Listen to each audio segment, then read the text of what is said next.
Well, I'm just saying, she didn't look 11, right? Right. Okay, so that's not on me. Okay. Look, mate, you don't. It's not me you have to convince. Yeah, I know. It's our parents, right? But they're like stuck quarantined on that planet now, right? And also they're aging rapidly. So I think that solves itself. Yeah. Do you know the age of consent on Bajor is 6? That's just when they reach maturity. I don't want to go into details of how I know that, but that was one hell of a stag weekend.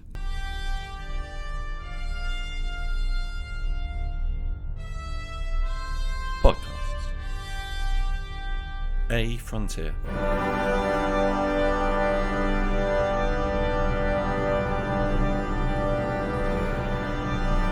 These are the voyages of the podcast Captain Slug.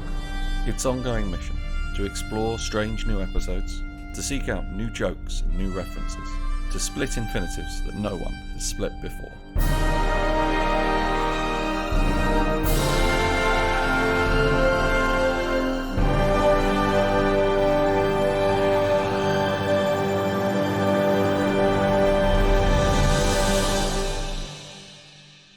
Captain Slog, Stardate 30-something. I've lost track completely. These are the continued voyages of me, Eddie Edwards, and my friend and colleague Mark O'Neill as we go all the way through Star Trek.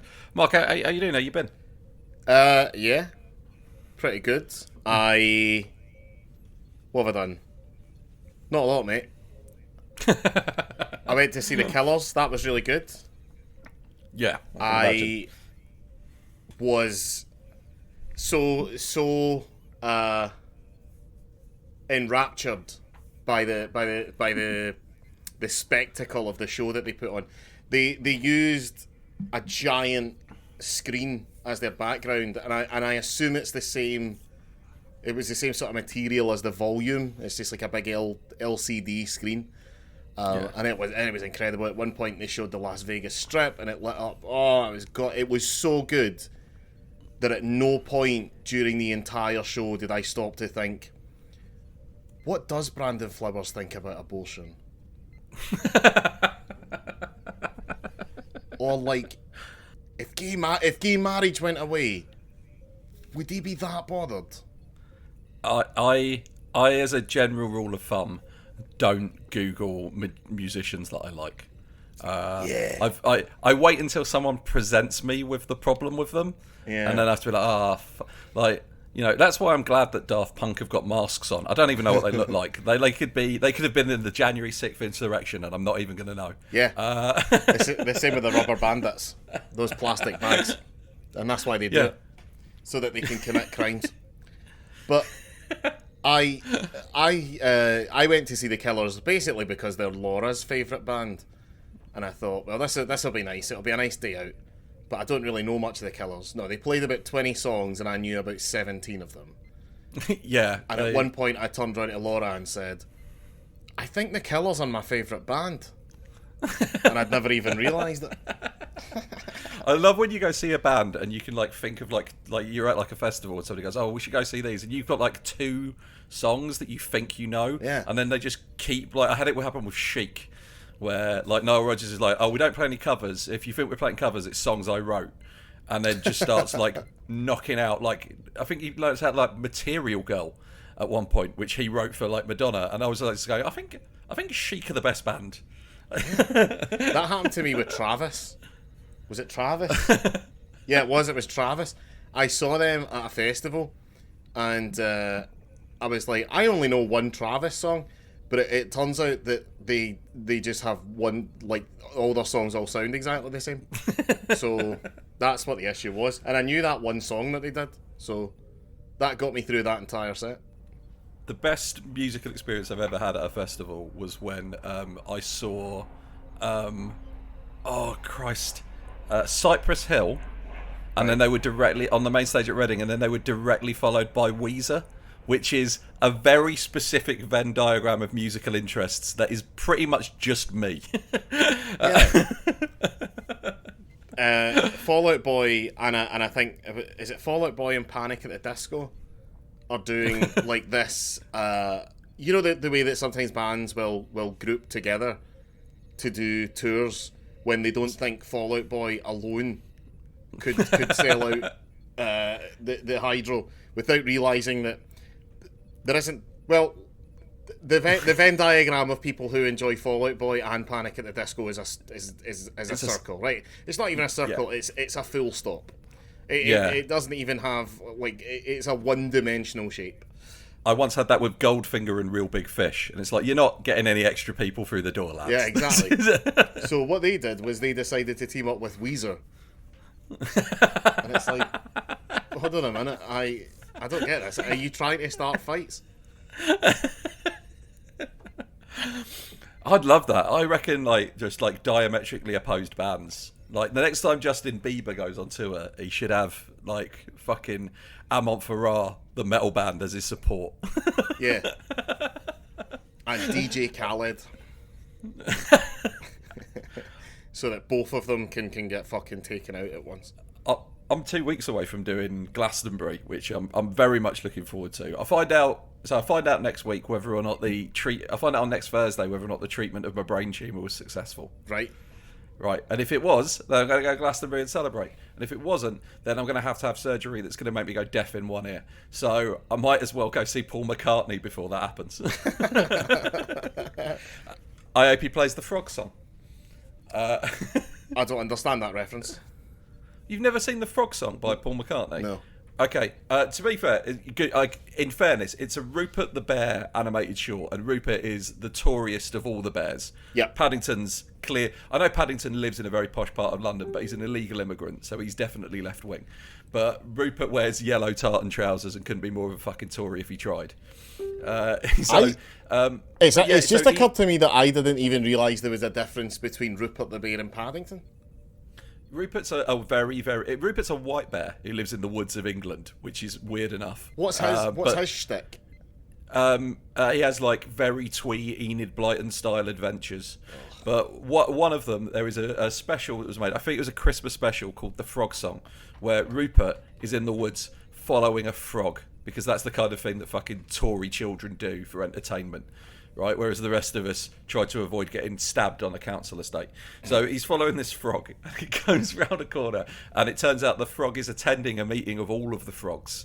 And the king of the frogs gets up, and they do this big musical number that lasts for 7 or 8 minutes, and super weirdly is entirely written by and performed by Paul McCartney.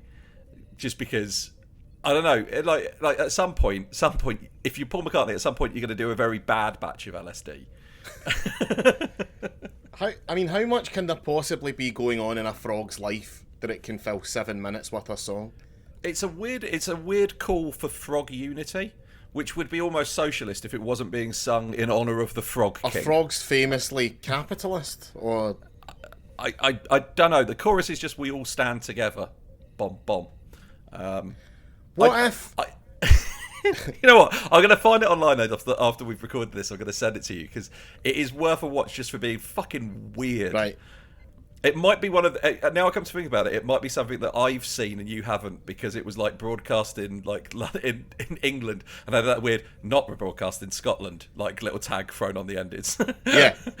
Or when they had not for when an episode of Thomas the Tank Engine couldn't be broadcast in Northern Ireland because it prominently featured Jerry Adams. His face was fine, but they had to dub over his voice. If anyone doesn't understand that reference, by the way, go and look that up. If you listen to this from a different country, 2 things that we need to be clear. One, Jerry Adams was only allowed on the news if his voice was dubbed over because he had a very commanding voice and they wanted to rob his opinions of substance somehow. And 2, for a weird reason, the BBC every now and then in most of the UK would announce that the next show was going to be coming on, and they just for some reason just be going, except in Scotland. Mm-hmm. Where and it's not like it was a regional thing, because BBC had regional television anyway, where everyone got their time slots, but there were just certain things that somebody at the BBC were like, no, the Scots won't like that. And I think you guys just got broadcast somebody punching the Union Jack for 30 minutes. Yeah, we got Rapsy Nesbitt reading the news, and then Rapsy Nesbitt doing the weather. And then a movie review show where Rab C. Nesbitt reviewed episodes of Rab C. Nesbitt, in which he spoke about movies. And then the real news, which was mainly about Rab C. Nesbitt, to be honest. You've reminded me of one of my favourite Frankie Boyle jokes. He's like, he's turning around and goes, I was at the Scottish BAFTAs. I know, the Scottish BAFTAs, it's like finding out the animals have got their own Olympics. I worked at the Scottish BAFTAs once, just as they hosted it in a sort of museum tourist type thing that I used to work in, the Glasgow Science Centre, and I jumped into this anecdote with a lot of confidence, Eddie, but there's nothing really there. I found out that Robert Carlyle is a lot shorter than you think he is. Oh, okay. And he had his everybody on TV's shorter than you think they are. And he had his hair from Stargate Universe, and I was like, oh, he must be filming more Stargate, and that was it. That was the entirety of that interaction. And then it turned out he wasn't filming more Stargate Universe. I think it was. I think this is between seasons 1 and 2. Was Stargate Universe the one that entirely took place on a ship stuck between two galaxies with no stargating about? Fundamentally missing the appeal of the Stargate premise. No, so Stargate Universe took place on a ship. Right, strap on. So, Stargate Universe is about the 9th chevron. So, a Stargate has 9 sections. Yep. And if you dial up to 7 sections, will get you to a point in space in our galaxy. That's the address of another Stargate. If you add on the 8th one, it will take you to outside of our galaxy. So you would go to the Pegasus galaxy, or you might go to where the Asgard are, which is where Atlantis is. The 9th chevron acted as like a home button. And when they managed to finally get enough power to actually dial it, it took them to, what the fuck was the name of the ship? The Summon, but whatever ship, right? Because the idea is that this ship is the thing that seeded the galaxy with stargates. So it would fly around all the planets and drop stargates onto them. So from the ship, you can get to anywhere in the current galaxy, but the problem is you can't get from there to Earth. Oh, okay. Yeah, that's... But the way they get around using Earth is that in Stargate there's like a technology where there's 2 crystals. And if there's EPMs. I'm aware. Familiar. The 0 point modules, yes, but no, there's also the crystals where if you and there's like a kind of old sort of little altar thing, and it's like quantum mechanics, quantum entanglement. So if you put the crystal in and touch the thing, and the other person on Earth puts the crystal in and touches the thing, you switch bodies. Oh, okay. And there's an interesting episode where the ship is fucked, right, in a sense, and they can't really, there's bits of it they have to fix, and the only person on Earth who has the engineering skills useful enough to be able to fix this, right, they have to swap bodies with her, but the only problem is she's like a full-scale, like, ventilator-dependent quadriplegic, and the people who swatch the bodies with her, like, can't handle it, so they instantly switch back. So they need to just keep going through them until they find someone that's fucking hardy enough to, like, live in that existence, which is weird, because at the same time it's like, well, yeah, that's interesting, right? But also, they never really switched back. If I remember correctly, they never switched back to the version on the ship. Like, that woman who's like, all of a sudden, oh, great, I can move. And how, like, look, I get it, right? Engineering is a lot of it is theory, but also, come on, man. Yeah. Like, how would you even know what you were doing? Why not? I don't fuck it. Why not have...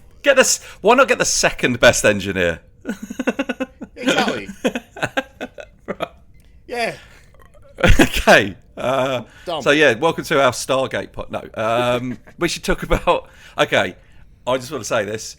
I was very set up to not enjoy this episode of Star Trek because Mark, it started off, and I feel it was a bit of a bait and switch, because I thought that this was going to be a Pulaski episode, but it turned out, Mark, it was a fucking O'Brien episode. Oh yeah. I looked it up. This is the first time the name O'Brien was used. Mm-hmm. He's not been named. He's been unknown, and I can't find any information on like the story of how he went from like featured fucking extra to like other than Cole Meany is a fucking absolute fucking boy and everybody fucking loves him. Yep. Interestingly, this is also the first time that the phrase "Brits out" is used in Star Trek. Is Cole Meany the Star Trek actor who's had the best non-Star Trek career? Like, I don't think Cole Meany does the Sir Patrick Stewart. Okay, but Patrick Stewart's hear me out. Patrick Stewart's career isn't as a result of Star Trek, if you know what I mean. He was always but Cole Meany is come in as literally a nobody, featured extra, works his way up through the ranks to recurring main star in Deep Space Nine. Comes out, and then instead of doing Star Trek conventions and constantly being turning up in Discovery and stuff, he went on to be an actor. He's in things he's in Layer Cake and shit like that. Oh, yeah. He's he plays he plays Charlie's dad, and It's Always Sunny in Philadelphia. I forgot about that.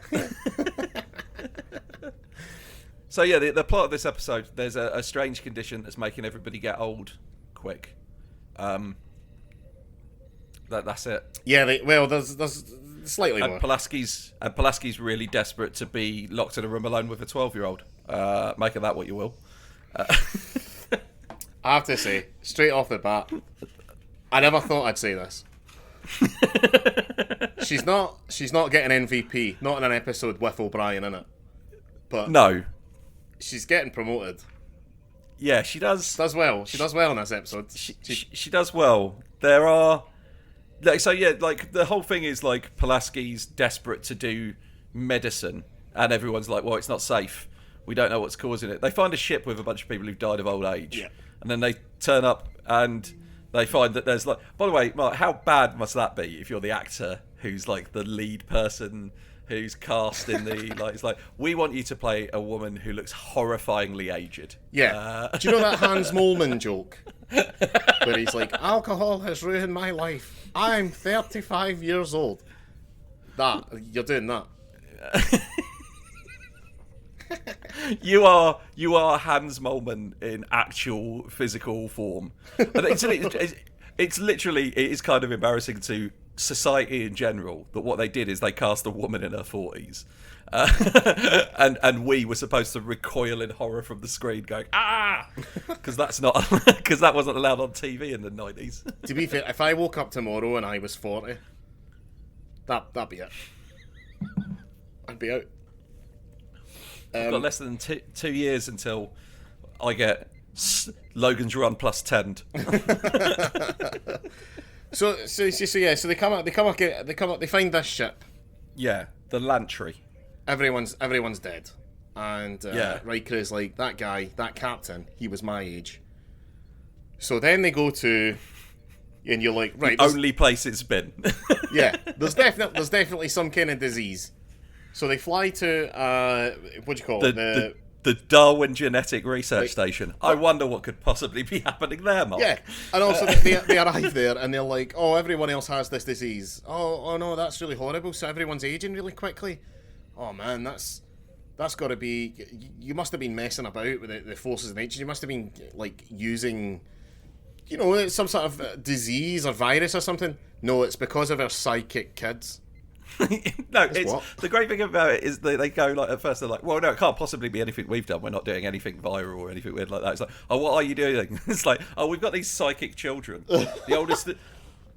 Okay. Okay, I need to bring up two things about this. One, the Darwin Genetic Research Station. It's nice to know that by this point in the future, there's still only one famous geneticist. And two, right, okay. So the oldest of these children, we are told is 12, right? Not one of them looks under the age of 21. No. And this raises some very, very, very difficult questions, I feel, for them. I don't think it does, because if anything, genetically engineering children to look older, like, I mean, don't get me wrong, the peoples of Savalandru 9 will not take kindly to this infraction. But there's...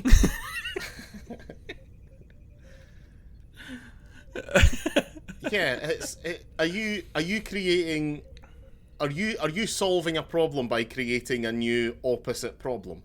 Yeah, you've no longer will these children be attracting paedophiles, but they will be attracting normal people who don't know that they're children. Isn't this what the movie Jack is about? I think it's also what the movie Big is about. Oh yeah, that's right. Yeah. Isn't genetic modification like illegal in the Federation? Yes, I believe. I thought it was. I wrote down that I thought human genetic testing would have been outlawed after Khan. You know, the Khan thing. And something called the eugenics wars, which really seems that really should put a big full stop, a big underline.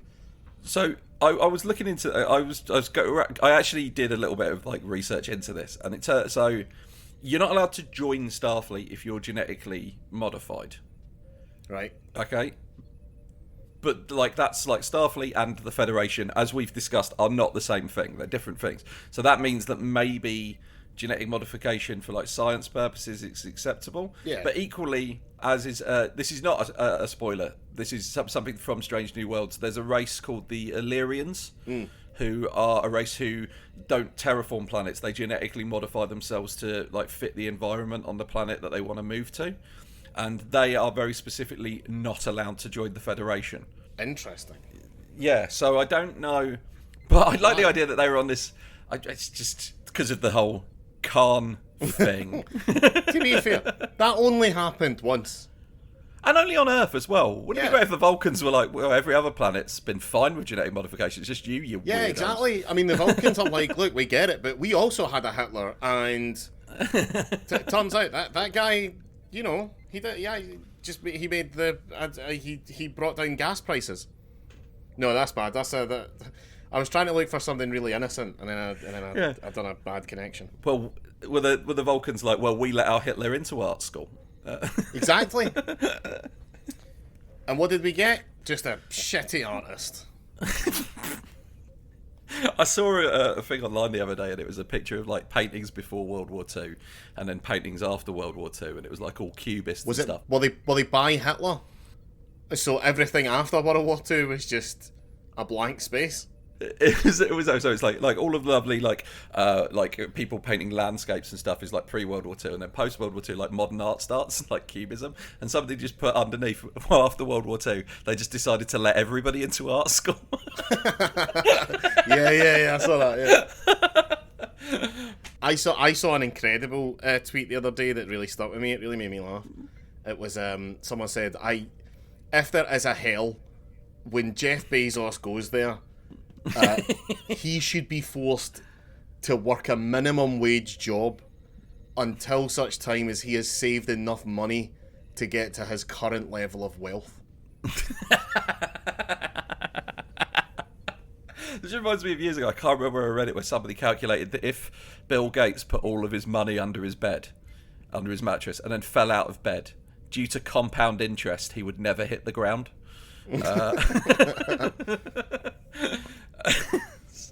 Richer than gravity. That was the name of his first album. No one bought it because it was like, no, this guy can't rap. Right, so anyway, the thing with the psychic kids is it turns out they've got too good an immune system, and the ship that landed had a guy had the flu, and instead of like waiting for him to get the flu, it sort it out, and then it's rewriting everybody's DNA. It's basically the exact same plot of the gas mask kid in Doctor Who. Yeah, it is.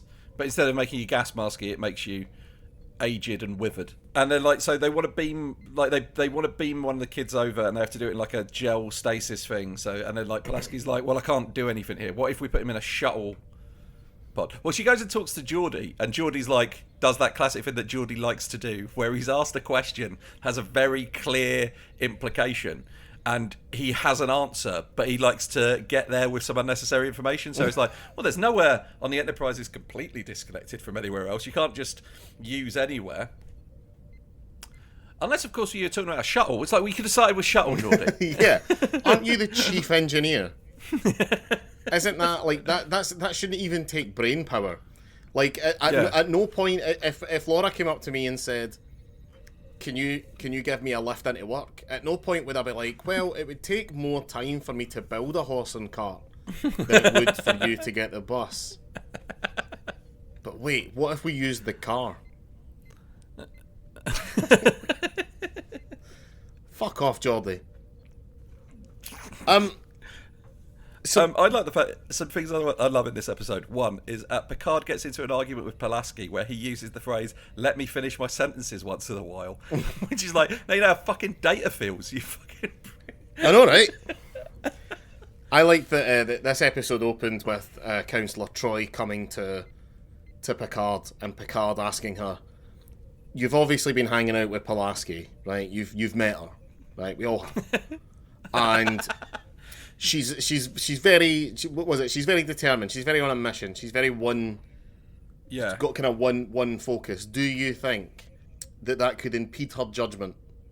And I wish Troy had turned around and went, I'd say the racism probably does more to impede her judgment than just how much she likes being a doctor. I like the fact that Troy says she's got a well-established personality, and I was like, yeah, it's McCoy's. We were trying to remember this. Does McCoy also have the aversion to transporters? I vaguely recall it. Yeah. She's and to be fair, I want to bring this up because we've talked about this before. And the idea is that they don't like transporters because they don't like having their molecules spread all over the world and they like and all that. But in Star Trek, it is established canonically that the transporter does work by killing you and creating a new version of you at the other end. You keep bringing this up, right? I've never found any evidence of this. Where does it establish this canonically? There are 2 Rikers later on, Mark. Yeah. Which implies that if one materialised at the other end and the other one stayed behind, that implies that what the transporter failed to do was kill the first Riker. Disagree. That's jumping to conclusions there. It just it's what I choose to believe. It is a horrifying piece of technology. When you make a photocopy, Eddie, it doesn't destroy the entire world around the photocopier and then just create a new universe in which there is a slightly worse version of the thing that you photocopied. But the one that comes out the other end isn't the original. And that's the problem here. Is your consciousness ends the moment you stand on that pad. Well, no, like if you stepped into a machine that cloned you, yeah, there would be 2 of you. You wouldn't just be in charge of 2 bodies. No. But what that means is, but that's what it's doing. It's cloning a new you at the other end, and then it's the version of you that stepped on. You just cease. You don't exist anymore. You don't. It's not like you don't wake up at the other end. That's another dude. I think the clone is the one at the beginning. At the beginning. See. All I'm saying is, it's open up for debate enough that I'm never using a transporter. I'd do it. So, speaking of Riker actually makes...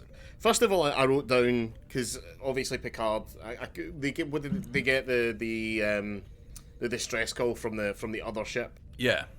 Riker then comes in. Picard's like, right, this is a bit of an emergency. And Riker then comes in through the bridge doors.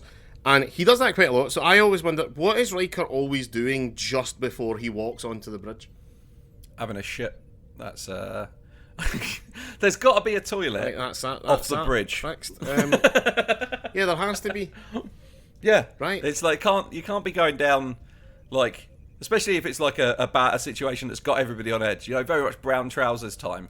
You don't want people having to go down like 2 fucking flights of the fucking turbo lift. Yeah.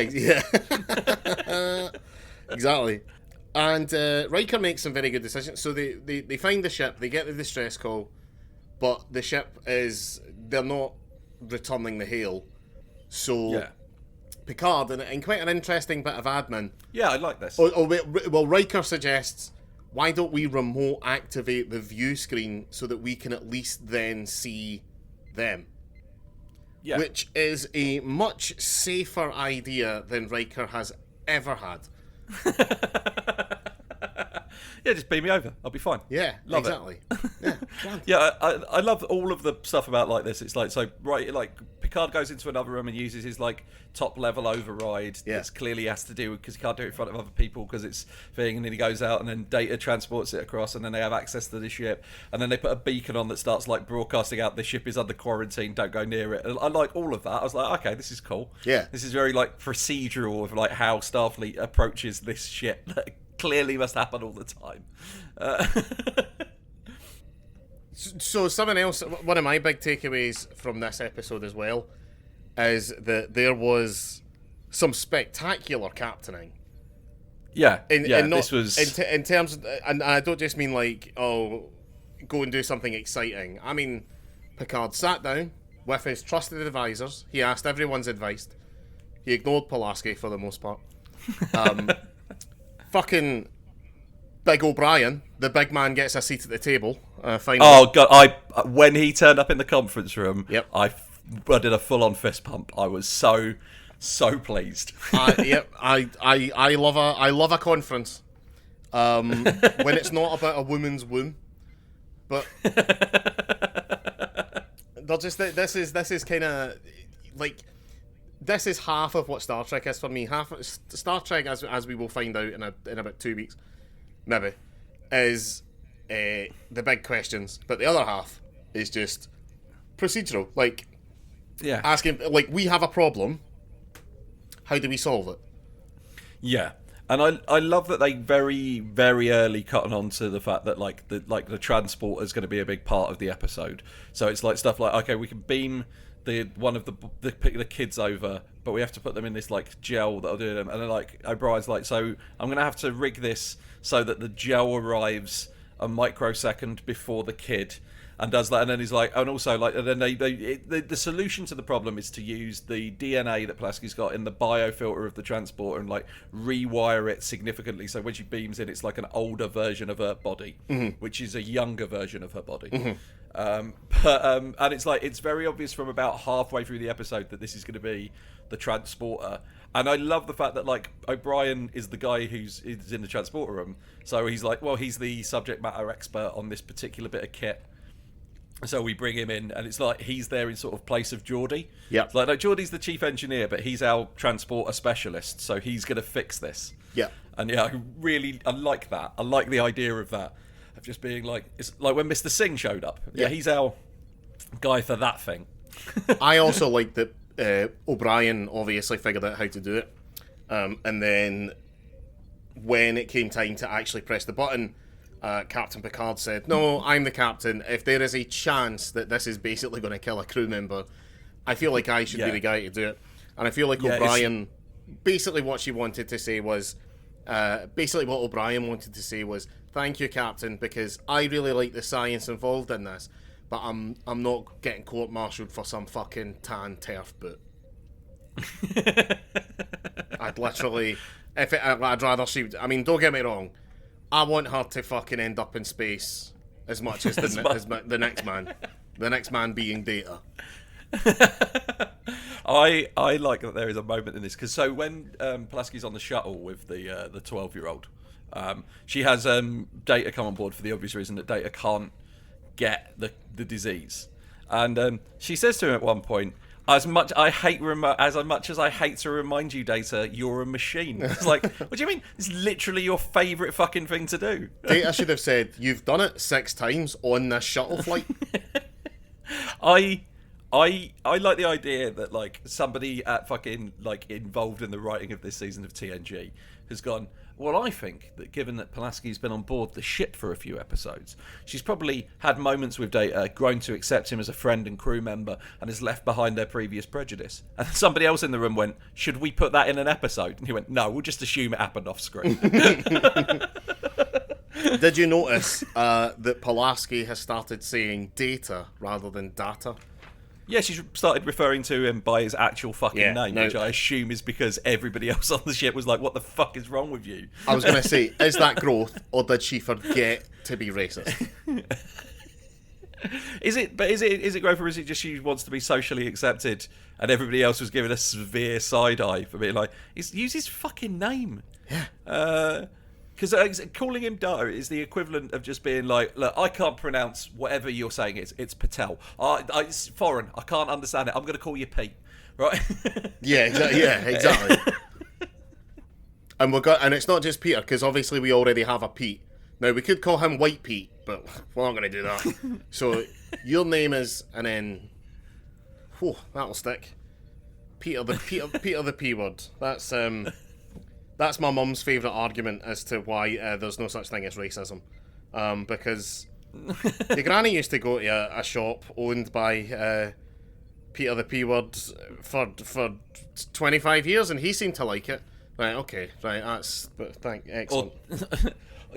Or tolerate it in a customer service manner. Yeah. Or maybe in the 1980s and 90s in the west of Scotland, kicking off about what people have decided is an endearing nickname for you probably isn't the best look, especially in an area like Denniston, which is pretty highly fucking UVF, maybe not UVF, but the Masons and them, you know them. Yeah. Prods.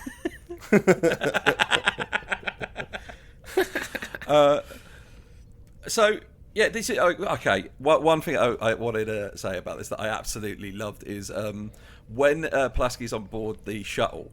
There's a bit where they're talking about it back on the ship, and somebody uses the phrase, "She's been in direct contact with the boy for 18 minutes," and all I could think is, "Oh, she's going to need a Lucasade."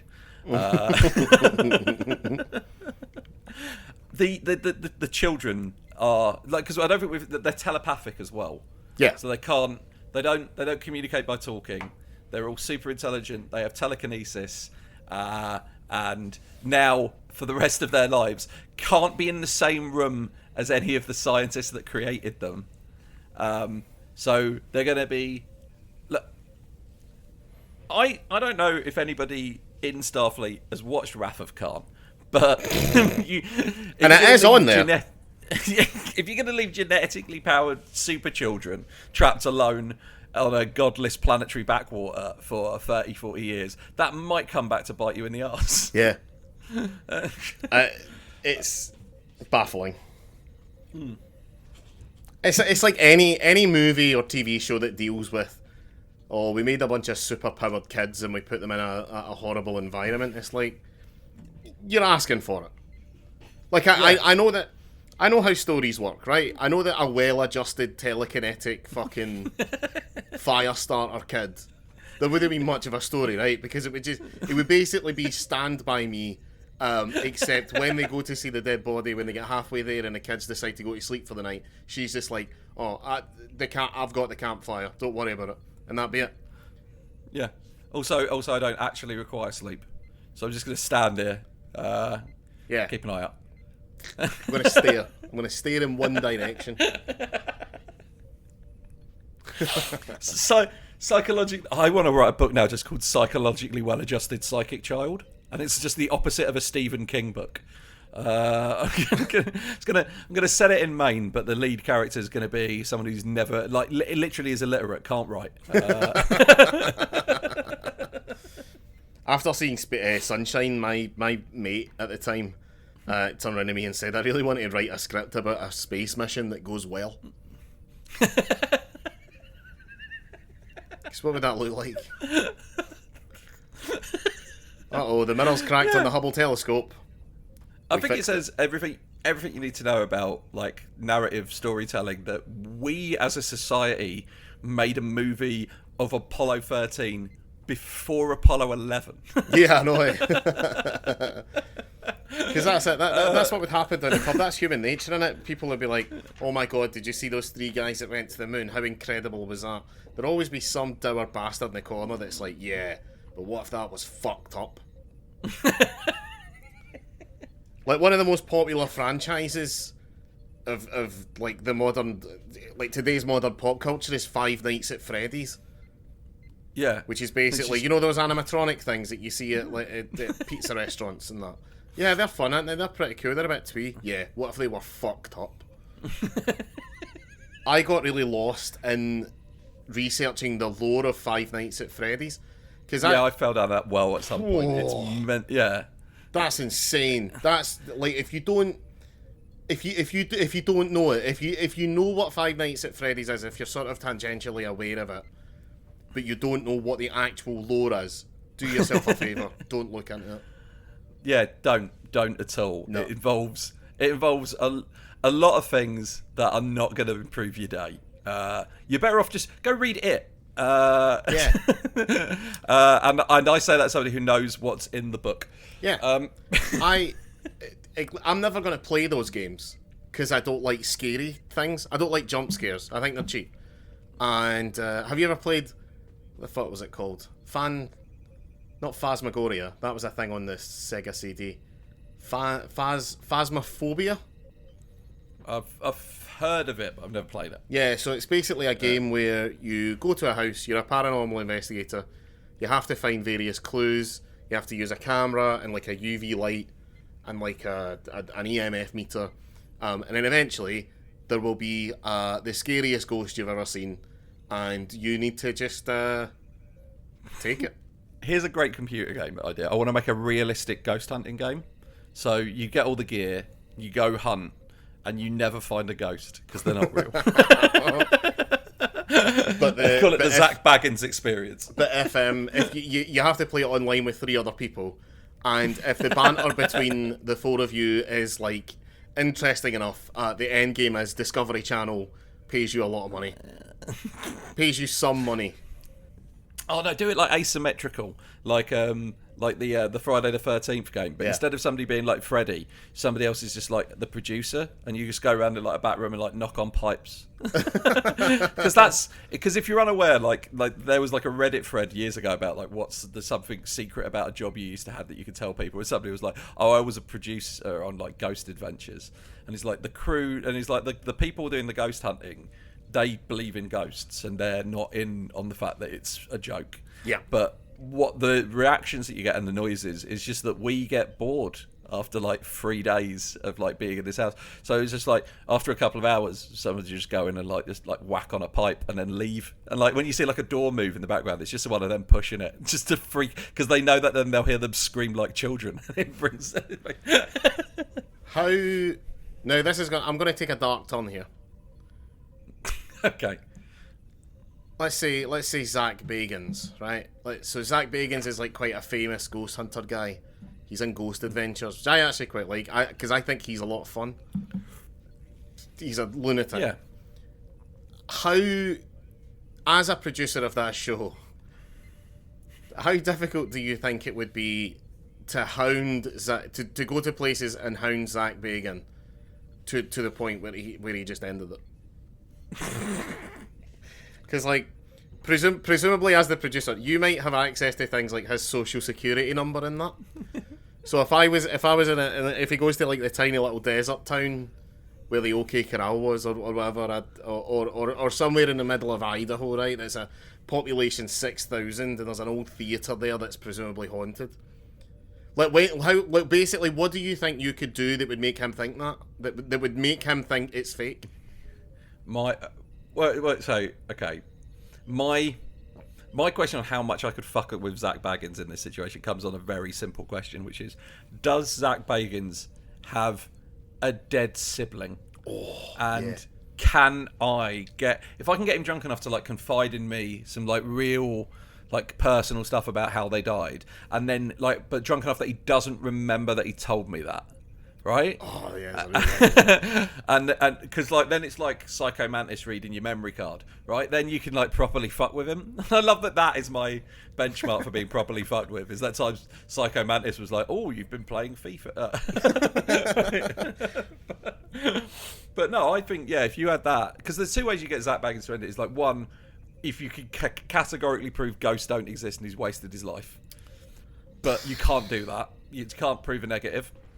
And the other one is to like push him to the point where he push him to like he thinks he's like a ghost hunter. Like you can push him to the point where he thinks he's found something that the Winchesters would run across. Yeah, like that's when you can real get him. That's what I'd need to do. just want to have like a voice just in the darkness, just going, "You never told anyone about your sister, did you, Zach?" Or something like that. I would learn because he seems like the type of guy that would use one password for everything, and I'd learn that, and I'd say it through some pipes. Do you know what I'd do? No. Here's what you do, right? Because he's never. There's an extra level to this that will get him really excited. I don't want to look if you're listening to this going, this is admissible in court. No, I do not want to torture Zach Bagans, right? I actually, again, I quite like that show. I like him as well. I like Zach Bagans quite a lot. I've got a lot of respect for he has seen what he believes to be incontrovertible evidence that the supernatural exists. Yeah. And he has dedicated his life to hunting down supernatural. That I respect the shit out of. That's why I've got no respect for flat earthers. You think the earth is flat and you haven't gone to the edge? Yeah. You fucking cowards. Exactly. I have more respect for Zach Bagans than the vast majority of ghost hunters out there. But I would tap his dead sibling's name in Morse code on some pipes. No, he knows more code. So that it takes him fucking ages to figure it out. I'd do like a dungeon master campaign. I would come up with like an enemy, like a Vecna type character, and I'd have that follow Zach around. Yeah, you do like light projection on smoke and shit like that. Like make him see things that glitch out, but make sure. You do that, and then because you film in multiple takes, you can like swap them out in the van. Yeah. So when he comes back to look at the videos, nothing there. Yeah. I would. I mean, how do you feel like if you're the producer that sends Zach Bagans to a mental hospital, is Discovery going to be happy with that? Like, have we just written? Well, then it'll do numbers. But have we just come up with one of the best ideas for a horror movie ever? Like, there's the guy working as a producer has like some connection to the ghost hunter from their past that he doesn't know about and is seeking revenge on him and is using his belief in ghosts to drive him insane. I would watch the fucking shit out of that. The only problem is the only way that it works is if we present it as if, even in the marketing and things, as if it is a real horror movie with a real ghost. Yeah. But you know what? People don't really like the Scooby-Doo ending. They don't like finding out that it's just a janitor running a real estate scam, right? They like it in Scooby-Doo because you already know going in and you're going to figure it out. People don't like that as a twist. Fuck them. I once had an idea. It was while I was watching the movie Paul, and it was what if the CIA basically made a fake UFO landing so convincing that conspiracy theorists really latched onto that in order to cover up a murder or a political assassination. Yeah. Okay, that's good. There's legs on both these ideas. Yeah. Get them I hope nobody's listening. If you these TM and copyright, these are our ideas. Yeah, exactly. This is admissible in court.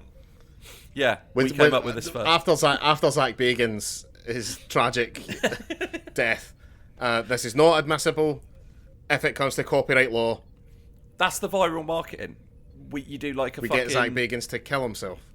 No, you get like a fucking like the person who's playing your Ghost Hunter to like have a YouTube series that you do like it's like for a couple of years of him doing ghost hunting until eventually he's like kickstarted the money where he's going to do this big documentary, and that's when you actually make your horror film.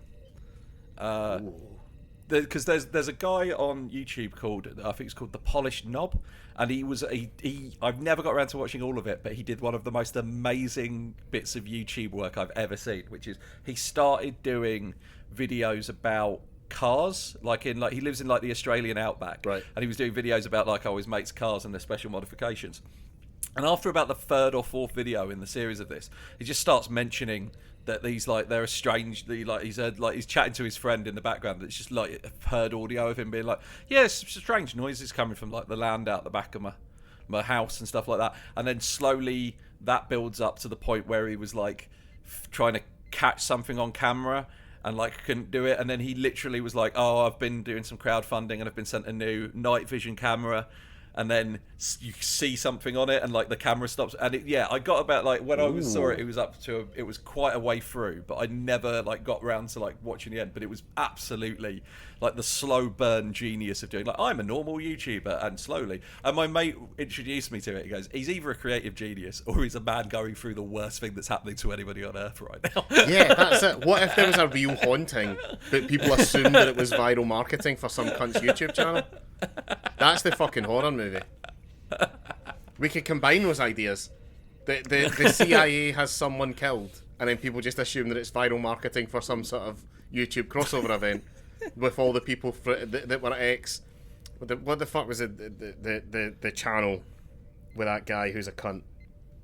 It could be anyone. Doug Walker. The Nostalgia Critic. Yeah. Yeah. Yeah, he turned out to be a piece of work, didn't he? Oh, he sure did. Never enjoy anything, kids. No, especially if that thing is anything made by a white man, because it's apart from this, because I'm fairly sure we're pretty dyed in the wool at this point, right? But eventually every white man you like is going to become like a big conservative right winger, with the exception of obviously of Cole Meany. Yeah. But if you do want something fun to watch and you're listening out there, go to Folding Ideas on YouTube, also, and his review of Doug Walker's review of Pink Floyd's The Wall is one of the best takedowns. It has the line, "He's a fundamentally uncurious person." Because it's like Doug Walker literally said that like the anti-education sentiment in The Wall is pandering to a 1980s audience, failing to understand that it was written for a 1970s audience and referring to British education in the 1960s, which was a fucking nightmare. Anyway, Star Trek. You got anything else?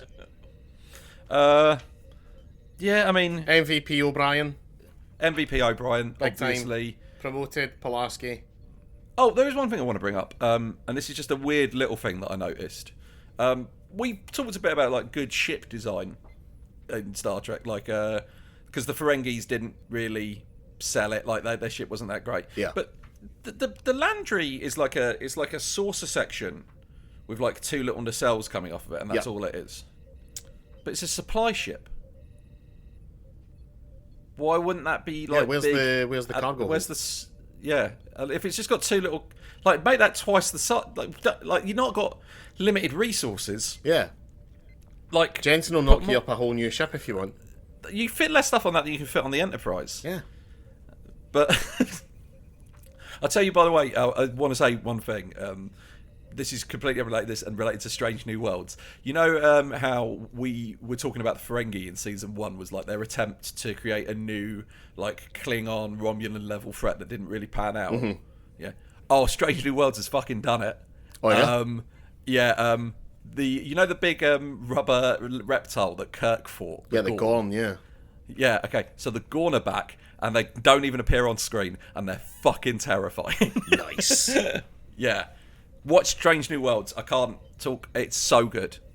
But yeah. Yeah. No, top O'Brien episode. First use of O'Brien's full name. He's all over this episode. It's fucking great. Brilliant. Yep. Absolutely spot on. Can't recommend it enough. Go for it.